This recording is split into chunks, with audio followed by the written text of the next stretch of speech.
The explosion threw Ho against the wall. His ears rang. Dust and smoke filled the corridor. He could hear gunfire somewhere above him, but the sounds were distant and muffled. He pushed himself up from the ground and checked his rifle, still working. His left arm was bleeding, but he could move it. That was enough. "One," he called into his radio. "One, do you copy?" Static, then a voice broken and weak. "Ho, they came early. They knew we were coming."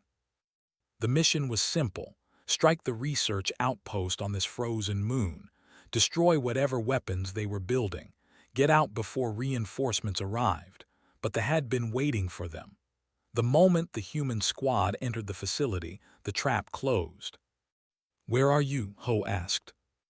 "Upper level. I am holding them back. Most of the squad is gone." One coughed. The sound was wet and painful. "You need to get out. There is an emergency exit on the lower level. Go now." "I am coming to get you." "No," one's voice was firm despite the pain. "That is an order, Sergeant. Someone has to survive this. Someone has to tell command what happened here. Go, now." Ho stood frozen in the dark corridor. Park 1 was more than his squad leader. They had trained together, fought together, buried friends together. One had saved his life twice in this war. The gunfire above grew louder, then it stopped. "One," Ho said into the radio. "Silence." He wanted to run up there. He wanted to fight until they killed him too, but one had given him an order, his final order. Ho turned and moved down the corridor toward the lower levels. The outpost was built into the rock of the moon. As Ho descended, the damage from the battle faded. Down here, the lights still worked. The air was warmer. He moved carefully, checking every corner, listening for the sound of enemy soldiers. He found the emergency exit one had mentioned, but when he reached for the door controls, he heard something. A sound small and soft, like crying. Ho stopped. His training told him to ignore it, get out, complete the mission, but the sound pulled at something deep inside him. He followed it. The corridor led to a section of the outpost he had not seen on the mission maps. The walls here were different, cleaner. There were symbols on the doors that he did not recognize. The crying grew louder. Ho found a heavy door at the end of the corridor. It was partially open. Someone had left in a hurry. He pushed it open and stepped inside. The room was small and bare. There was a bed in the corner, a small table with food that had not been touched, and in the far corner, pressed against the wall, was a child. A child. She was small, maybe 6 years old by human standards. Her skin was pale blue like all. Her eyes were large and silver, filled with tears. She wore simple clothes that were dirty and torn. When she saw Ho, she screamed and tried to push herself further into the corner. Ho raised his hand slowly. He did not point his rifle at her. He did not move closer. "It is okay," he said softly. "I am not going to hurt you." The child did not understand his words. Of course she did not. But she watched his hands. She watched his face. Slowly, her screaming turned back into crying. Ho looked around the room. There was a lock on the outside of the door. This child had been locked in here. The food on the table was old. No one had come to feed her in days. They left her, he realized. When the battle started, they ran, and they left this child behind. His radio crackled. Voices. They were searching the lower levels now. Ho had a choice to make. He could leave. The emergency exit was close. He could escape, survive, report back to command. That was his duty. That was what one died for. Or he could stay, protect this child. An enemy child. The child of the species that had killed his friends, burned human colonies, started a war that had lasted 3 years. The child looked at him with those silver eyes. She was shaking, hungry, terrified, abandoned by her own people. She was just a child. Ho made his choice. He moved slowly toward her. She flinched, but she did not scream again. He knelt down so he was at her level. "I am going to help you," he said. He pointed at himself. "Ho, Then he pointed at her with a questioning look. She understood, she whispered. He nodded. Okay, we need to move. The voices were getting closer. Ho could not fight them all, not with a child to protect. He needed to hide. He held out his hand to her. She stared at it for a long moment. Then slowly she reached out and took it. Her small blue fingers wrapped around his rough, dirty hand. Ho lifted her up. She was light, too light. They had not been feeding her properly even before they abandoned her. He carried her to the door and looked out into the corridor. Clear for now. He remembered seeing ventilation shafts on his way down. They were small but big enough for a man and a child. He moved quickly and quietly, holding against his chest. She buried her face in his shoulder. He found the shaft and pulled open the cover. He climbed inside first, then pulled in after him. He closed the cover just as he heard boots on the floor below. Soldiers passed by. Their voices were harsh and angry. They were looking for human survivors, looking for him.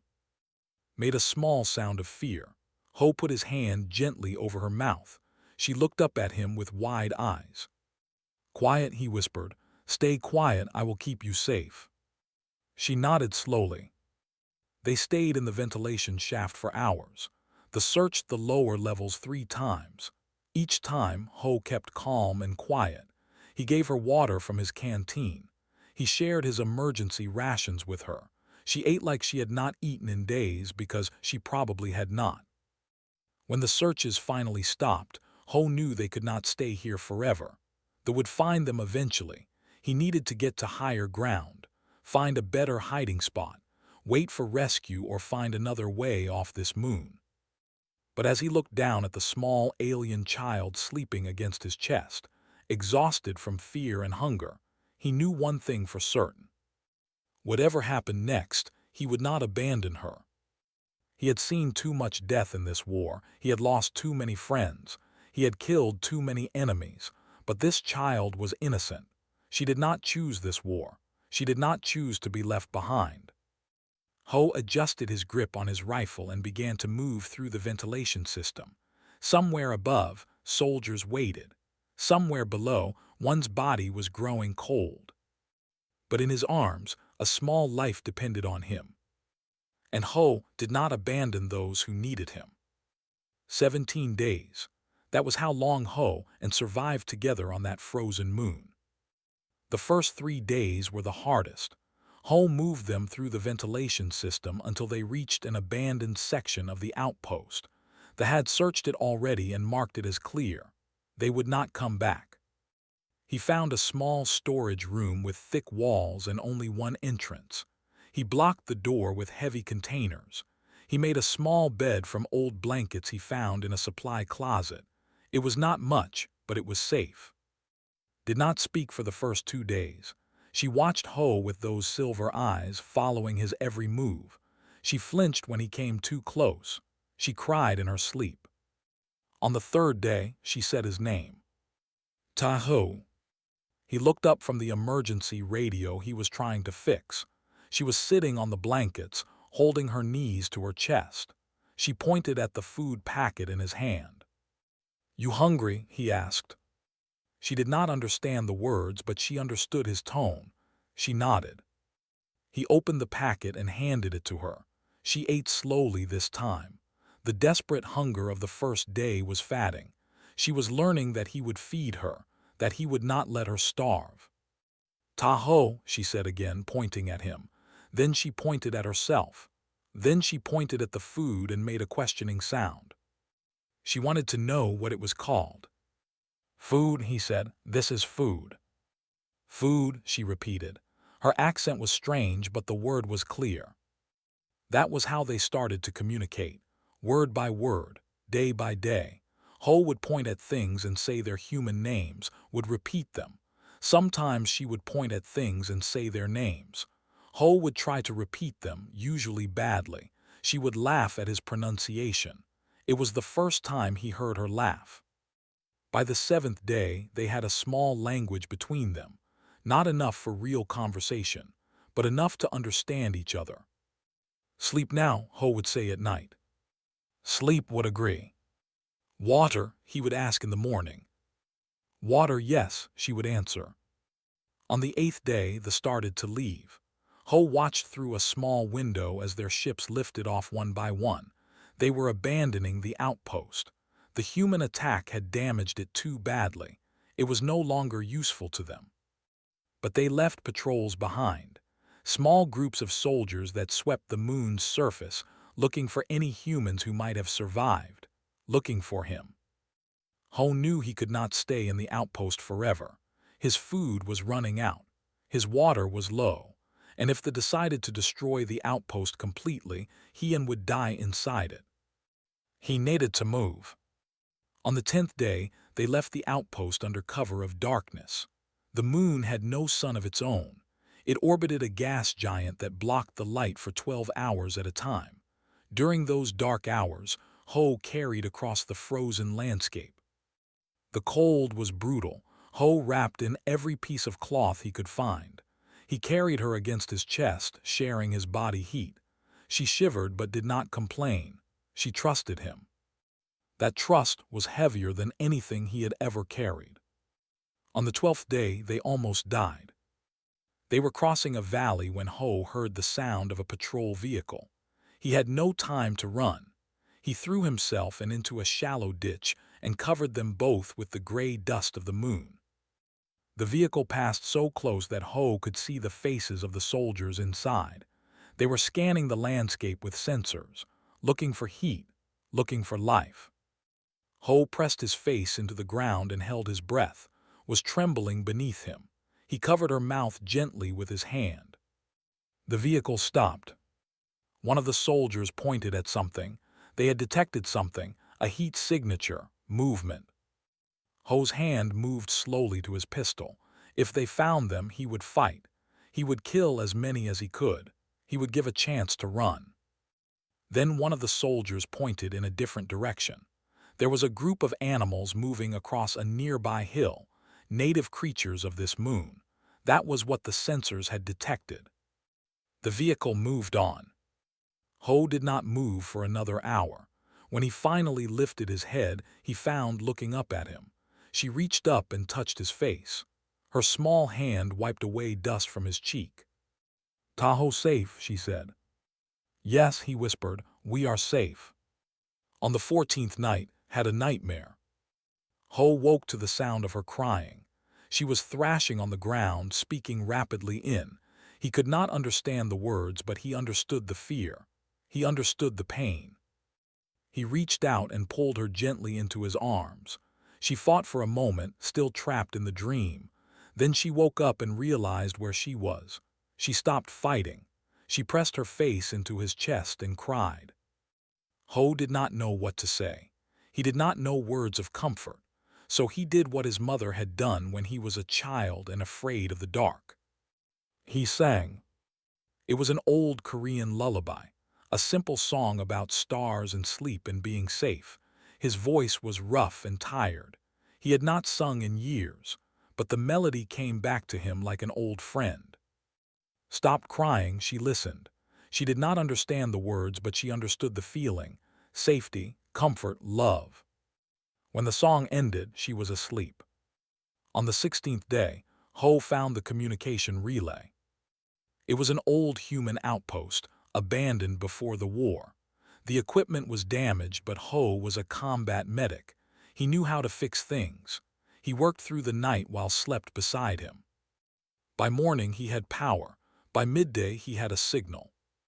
"This is Sergeant Ho," he said into the transmitter. "Human forces, please respond. I am a survivor from Operation Frozen Light. I need immediate extraction. Please respond." Static, then a voice, a human voice. "Sergeant, this is the rescue ship Dawn's Light. We have your position. We are coming, hold on." Ho closed his eyes. Relief flooded through him. 17 days of fear and cold and hiding. It was almost over. Woke up and saw his face. She tilted her head. Tahoe happy. "Yes," he said. "Help is coming. We are going home." She smiled. It was the first real smile he had seen from her. The rescue ship arrived 6 hours later. When the doors opened and human soldiers stepped out, they stopped and stared. Ho was standing at the entrance of the relay station. He was thin and dirty and exhausted, and in his arms he held a child. Saw the soldiers and their guns. She clung to Ho, hiding her face. "Sergeant," one of the soldiers said slowly, "what is that?" "Her name is," Ho said. "She is coming with me." The soldiers looked at each other. This was not normal. This was not protocol.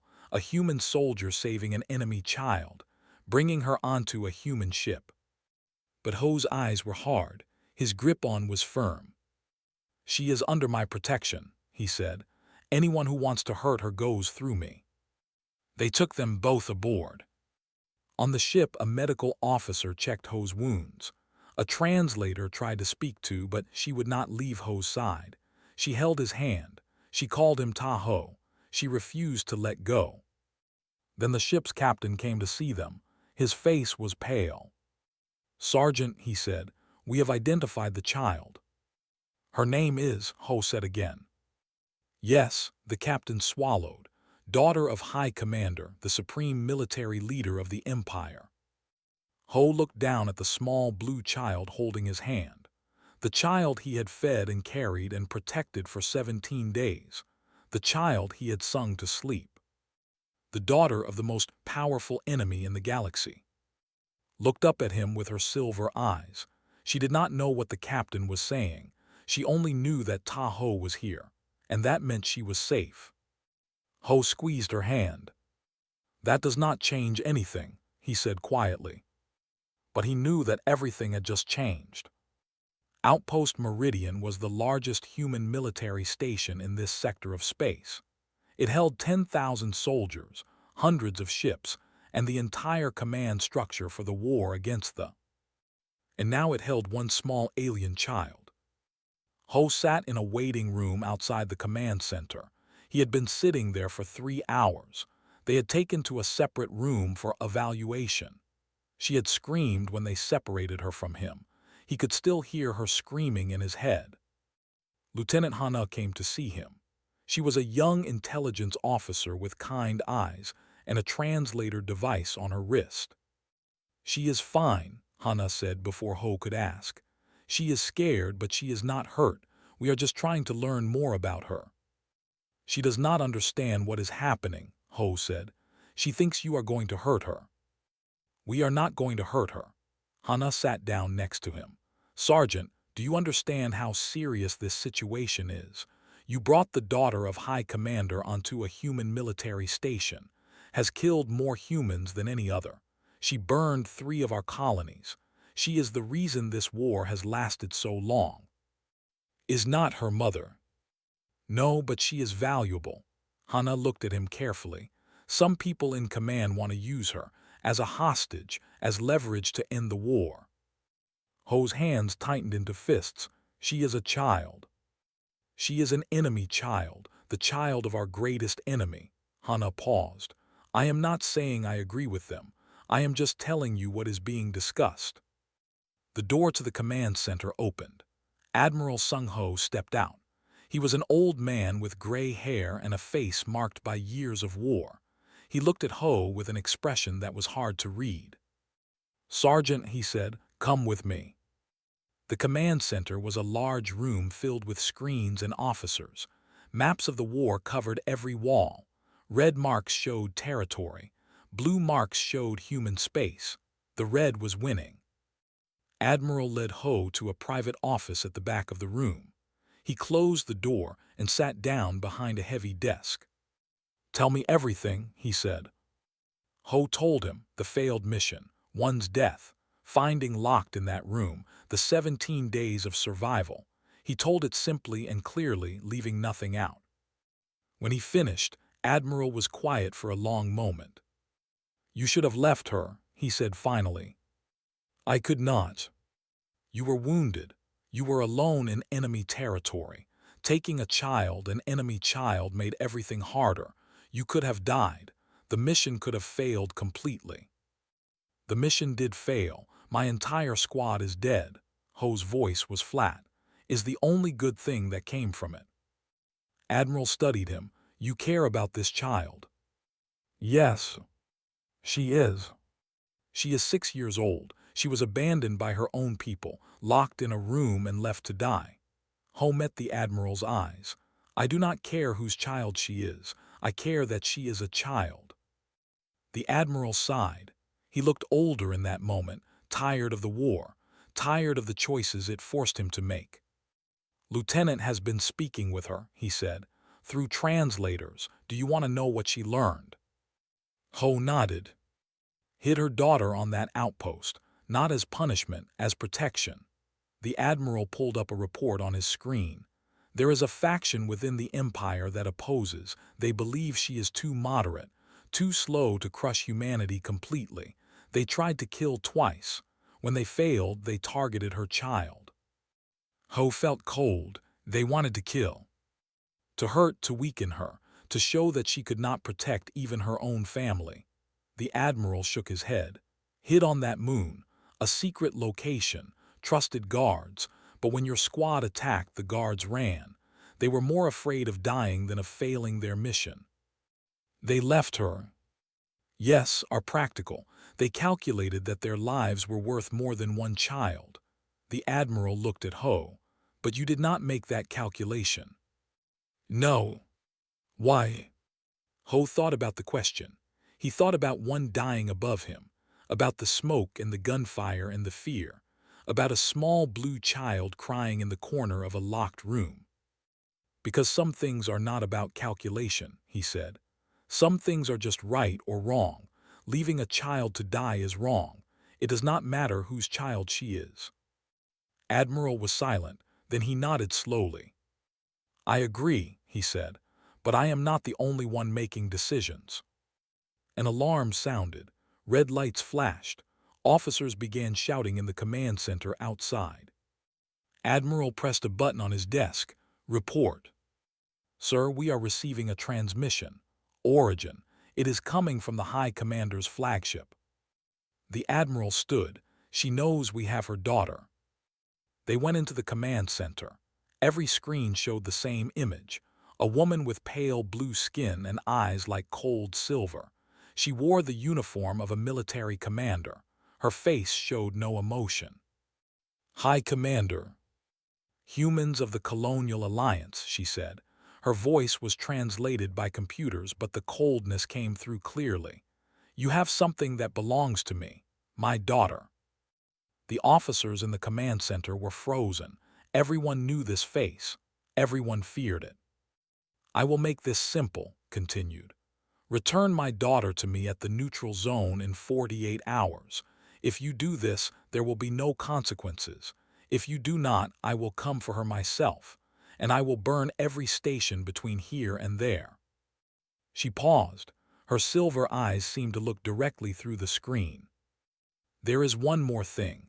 I have received reports about the human who found my daughter, who protected her when my own people failed.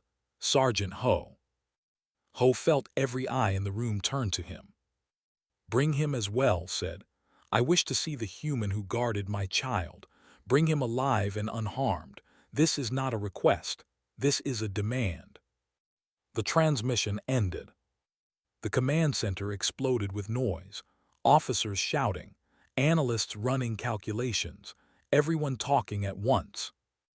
Admiral raised his hand for silence. "She wants Sergeant," someone said. "She wants revenge. She will torture him, execute him publicly." "We cannot give her a human soldier," another officer argued. "It would be a sign of weakness." "We cannot refuse either. If we keep the child, she will attack. We are not ready for a full assault." Ho listened to them argue about his life, about's life, like they were pieces on a game board. He thought about what Hana had said. Some people wanted to use as a hostage, a weapon, a bargaining chip. He thought about's face on the screen, cold and hard, a commander who had killed thousands. But also a mother whose child had been taken, a mother who had hidden her daughter to protect her from enemies, a mother who had just learned that her child was alive. Ho stepped forward. "I will go," he said. The room went silent. Sergeant Admiral began. "I will go," Ho repeated. "If it keeps safe, if it prevents more death, I will face whatever wants." "She might kill you." "She might." Ho thought about the friends he had lost, about all the death he had seen in this war. "But I promised I would protect her. I cannot protect her from here. I cannot protect her if she becomes a hostage." He looked at Admiral. "Let me take her home. Let me finish what I started." The Admiral studied him for a long moment. The command center was silent. "You are either very brave," Admiral said finally, "or very foolish." "Probably both." The Admiral almost smiled. 48 hours, we will have a ship ready." Ho nodded. He turned and walked out of the command center. He had to tell. He had to explain that they were going to see her mother. He had to prepare for whatever was waiting for him on that ship. He did not know if he would survive, but would be safe. That was enough. The flagship was called the Throne of Stars. It was the largest ship Ho had ever seen. It hung in space like a mountain of metal and light, surrounded by hundreds of smaller warships. The sight of it made him understand why humanity was losing this war. The human transport ship docked at a port on the lower section of the flagship. Ho stood at the airlock, holding his hand. She had not stopped holding his hand since they left Outpost Meridian. "Tahoe," she said quietly, scared. "I know," he squeezed her hand, "but your mother is here, you are going home." "Tahoe, come." He did not know how to answer that. He did not know if he would survive the next hour. The airlock opened. A dozen soldiers stood waiting. They wore black armor and carried weapons that Ho did not recognize. Their faces showed nothing but cold hatred. One of them stepped forward. He was tall, even for a. His silver eyes looked at Ho like he was looking at an insect. "The human," he said in broken English. "Give us the child, then come." Ho looked down she was trembling. "I stay with her," he said, "until she sees her mother." The soldier's face twisted with anger. "You do not give orders here, human. You are nothing. You are." "Let him stay with the child." The voice came from behind the soldiers. They immediately stepped aside, making a path. A female walked through. She was older than the soldiers, with marks of rank on her uniform. Her face was hard but controlled. "High Commander's orders," she said. "The human stays with the child until the commander says otherwise." The tall soldier looked like he wanted to argue, but he stepped back and said nothing. The female officer looked at Ho. "Follow me, human, and do not do anything foolish. There are 200 soldiers between you and any exit. You would not survive 10 steps." "I am not here to fight," Ho said. "I am here to bring home." Something flickered in the officer's eyes. Surprise, maybe, or curiosity. Then it was gone. "Follow me," she said again. They walked through the flagship. The corridors were wide and clean and filled with. Everyone stopped to stare as they passed. A human, walking through the heart of their military power, holding the hand of the High Commander's daughter. Ho heard whispers. He saw anger and confusion and hatred on their faces. Some looked at with shock. They had probably thought she was dead. Walked close to Ho, her face hidden against his leg. She was afraid of her own people. That told him everything he needed to know about what her life had been like. They reached a massive door at the end of a long corridor. The door was decorated with symbols that Ho did not understand. 2 guards stood on either side. "The war chamber," the officer said. "The High Commander is waiting inside, with the entire officer corps of the fleet." Ho understood. This was not just a reunion. This was a display. Wanted everyone to see the human who had her daughter. She wanted everyone to see what happened next. The doors opened. The war chamber was enormous. Hundreds of officers stood in rows on either side of a long central walkway. At the far end, on a raised platform, sat High Commander. She looked exactly like she had on the transmission. Pale blue skin, silver eyes, a face that showed nothing. She sat on a chair that was almost a throne, dressed in the black and silver uniform of her rank. But her eyes moved immediately too, and for one brief moment Ho saw something in them, something that was not cold, something that was almost human. Then it was gone. "Bring them forward," commanded. Ho walked beside him, still holding his hand. The silence in the chamber was complete. Hundreds of watched them pass. Ho kept his eyes forward. He did not let himself show fear. They stopped at the base of the platform, looked down at them from her chair. She said, her voice was softer now, "Come to me." Looked up at Ho, he nodded. "It is okay," he said. "Go to your mother." Slowly let go of his hand. She walked up the steps to the platform, rose from her chair and knelt down, opening her arms, ran the last few steps and threw herself into her mother's embrace. For a moment they were just a mother and daughter, holding each other, reunited after months of fear and separation. Then she held his hand now. She looked down at Ho. "Sergeant Ho," she said, her voice carried through the entire chamber. "You found my daughter when my own soldiers abandoned her. You protected her when my enemies would have let her die. For 17 days you kept her alive." She paused. "Why?" The question echoed in the silent chamber. Everyone was watching, waiting. Ho answered simply. She was a child, she was scared, she was alone. He met silver eyes, that was enough. Enough for what? Enough to help her, enough to protect her, enough to risk my life for her. Studied him, you knew she was your enemy, the child of people who have killed thousands of your kind. Yes. And still you helped her. Children are not enemies. They did not choose the war. They did not choose which species to be born as. Ho kept his voice steady. Is not responsible for what adults have done. She is just a child who needed help. Murmurs ran through the assembled officers. Some sounded angry. Some sounded confused. This was not what they had expected. Raised her hand. Silence returned. In culture, she said, when one person saves the life of another, a bond is created. We call it the life bond. The one who saves becomes responsible for the one who is saved. Forever. She stepped down from the platform, still holding his hand. She stopped directly in front of Ho. "By our laws, by our traditions, you are bonded to my daughter. You protected her life. Her life is now your responsibility." The officers stirred. Several looked outraged. A human bonded to the High Commander's child. It was unthinkable. "However," continued, "you are human. You are not bound by our laws. You could reject this bond. You could return to your people. The war would continue as before." Her silver eyes bored into him. "What do you choose?" Ho looked at. She was looking back at him with wide, hopeful eyes.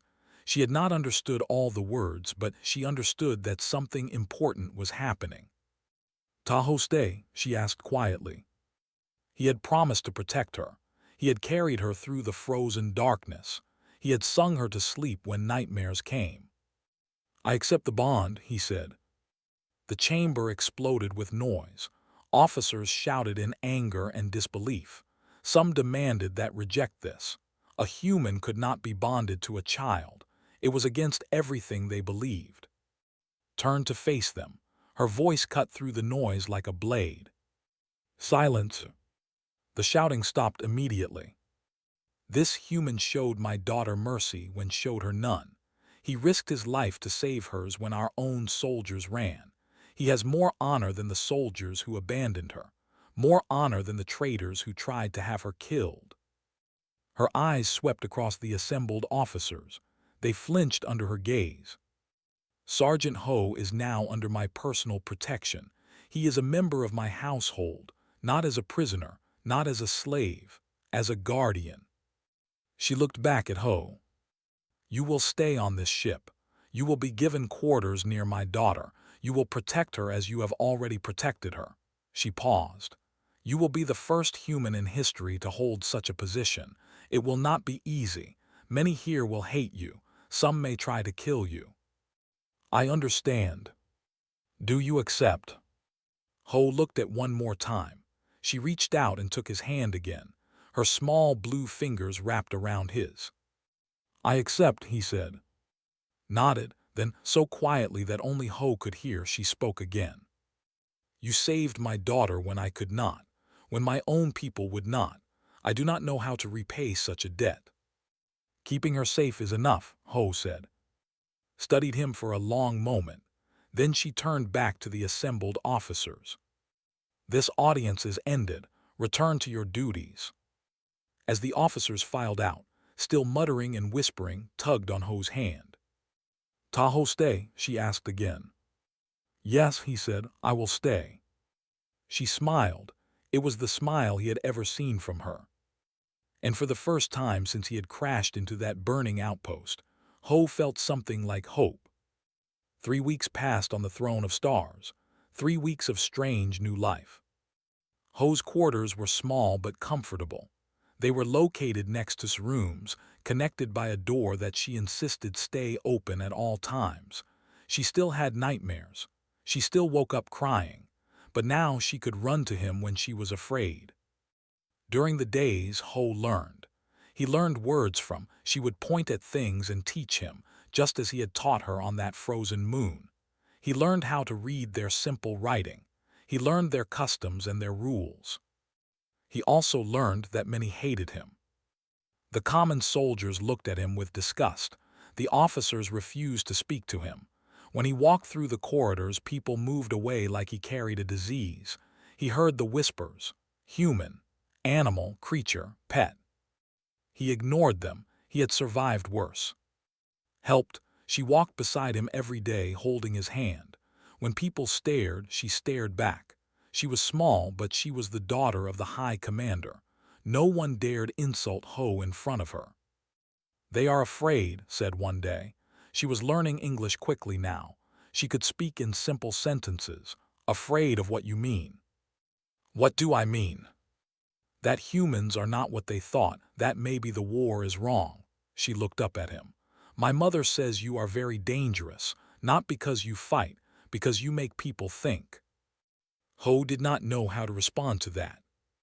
On the 15th day, the danger became real. Ho was walking to the dining hall when he noticed something wrong. The corridor was empty. It should not be empty at this hour.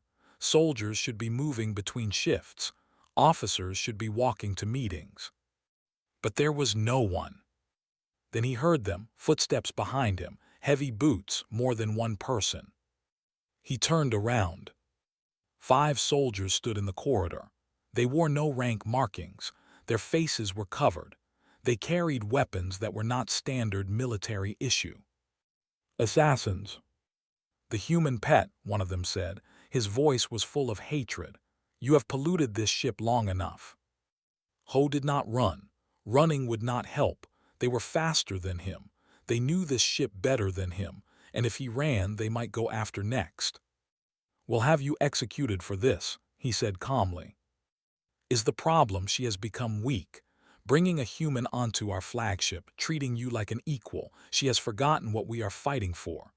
The leader raised his weapon. When you are dead, others will follow, the High Commander, her daughter. Then we will have real leadership again. They were not just after him, they were after him too. Ho moved. He had no weapon. They had taken his pistol when he came aboard, but he was still a soldier. He had trained for years. He had killed before. He grabbed the weapon of the first attacker and twisted. The screamed as his arm broke. Ho took the weapon and shot him in the chest. The others fired. Energy blasts filled the corridor. Ho rolled behind a support pillar. He returned fire. Another assassin fell. 3 left.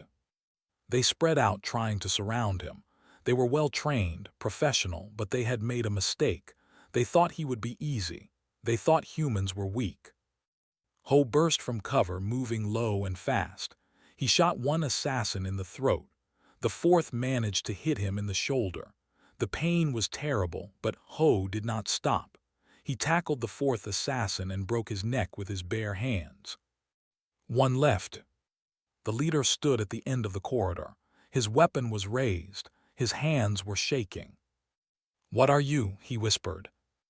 Ho stood up. Blood ran down his arm. His body screamed with pain, but his eyes were cold and steady.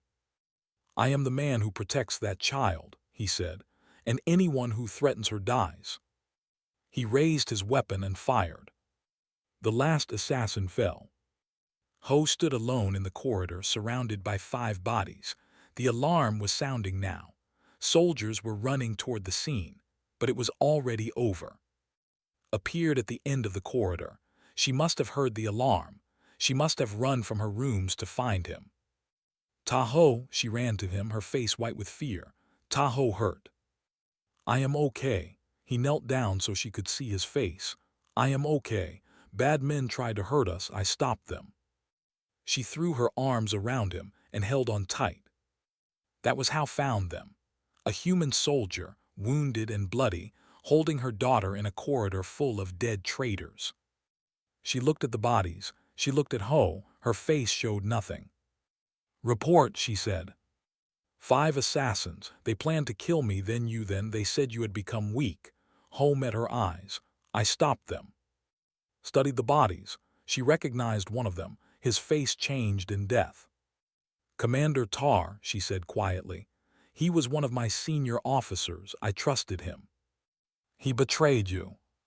"Yes." She turned to her guards. "Search his quarters. Find everyone connected to this. Arrest them all." The guards moved quickly to obey. Looked back at Ho. For a long moment she said nothing. "You could have run," she said finally. "You could have hidden, let them come for me, then escaped in the confusion." "No, I could not." "Why?" Ho looked down at. She was still holding him, her face pressed against his chest. "Because she needs both of us. You are her mother, I am her guardian, we protect her together." Silver eyes held his for a long moment. Then something changed in her face. Something softened. "You continue to surprise me, Sergeant." "Ho," he said, "my name is Ho." She almost smiled. "Ho." 2 days later, addressed the entire empire. Her message was broadcast to every ship, every station, every colony under control. She stood in the war chamber, exactly where she had stood when she first met Ho. But this time, he stood beside her, held his hand on one side and her mother's hand on the other.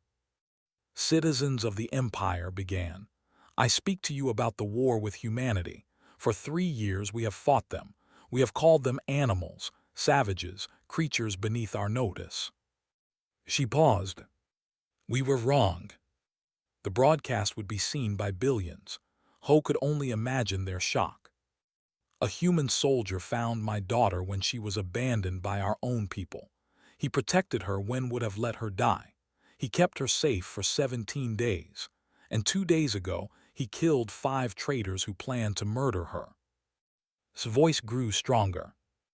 "This human has shown more honor than many I have known.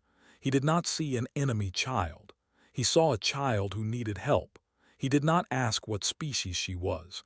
He asked only how he could protect her." She turned to look at Ho.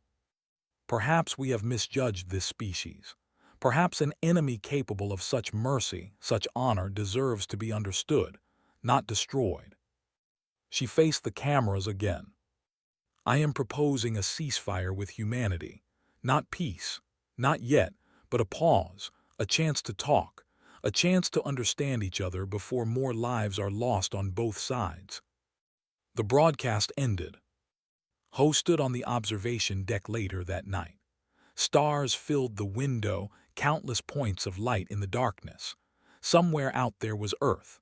Somewhere out there were humans who would learn that a single soldier had changed the course of a war. Stood beside him, looking at the stars. "Pretty," she said. "Yes, very pretty." Footsteps approached, joined them at the window. She stood on Ho's other side, looking out at the same stars. "The humans have agreed to the ceasefire," she said. "Negotiations will begin in 1 week." "Good. You did this, you know, one man, one act of kindness. You have changed everything." Ho shook his head. "I just did what was right." That is what makes it powerful. Was quiet for a moment. You could go home. When the negotiations begin, I would permit it. You could return to your people, be a hero. Ho thought about it. He thought about Earth, about the life he had left behind, about the war that might finally be ending. Then he looked down at. She was still watching the stars, but her hand had found his again. "Tahoe stay?" she asked, without looking away from the window. He squeezed her hand. "I think I will stay a little longer," he said. Smiled. Said nothing.